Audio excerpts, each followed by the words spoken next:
ये बेचारी बदरिया माँ बनने वाली थी, लेकिन एक दिन बदरिया के बुरी तरह से पेट दर्द शुरू हो जाता है। बदरिया दर्द से तड़प रही थी, लेकिन घर में फूटी कौड़ी भी नहीं थी। कई दिनों से खाना भी नहीं बना था। लेकिन फिर भी बेचारा बच्चा माँ के लिए दवा लेने बाजार जाता है, लेकिन उसके पास पैसे नहीं थे। तो बेचारा बच्चा डॉक्टर के सामने अपनी माँ के लिए गिड़गिड़ाता है, लेकिन डॉक्टर दवा देने के बजाय उसको बेरहमी से मारता है। बेचारा बच्चा तड़पते हुए बिलबिलाकर जंगल की तरफ भागता है। तभी रास्ते में कुछ शेर बच्चा पर हमला कर देते हैं और बच्चा को मार देते हैं।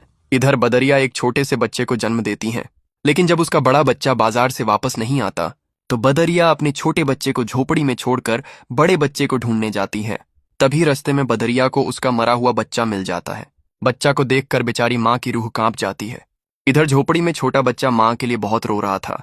तभी रोने की आवाज सुनकर कुछ जंगली भेड़िया झोपड़ी में आ जाते हैं और बेचारे बच्चे को हमला करके मार देते हैं। जब माँ अपने मरे हुए बच्चे को छाती से लगाकर वापस घर आती है तो अपने छोटे बच्चे को देखकर बेहोश होकर गिर जाती है, और जब होश में आती है तो दोनों बच्चों को गोदी में लिए चीख चीख कर रोती है, और फिर हजारों सालों तक अपने बच्चों की याद में बच्चों को छाती से लगाकर उसी जगह भूखी प्यासी बैठी रहती है और हमेशा के लिए अपने प्राण छोड़ देती है। लेकिन आपने इस बेचारी माँ के लिए फिर भी लाइक और सब्सक्राइब नहीं किया।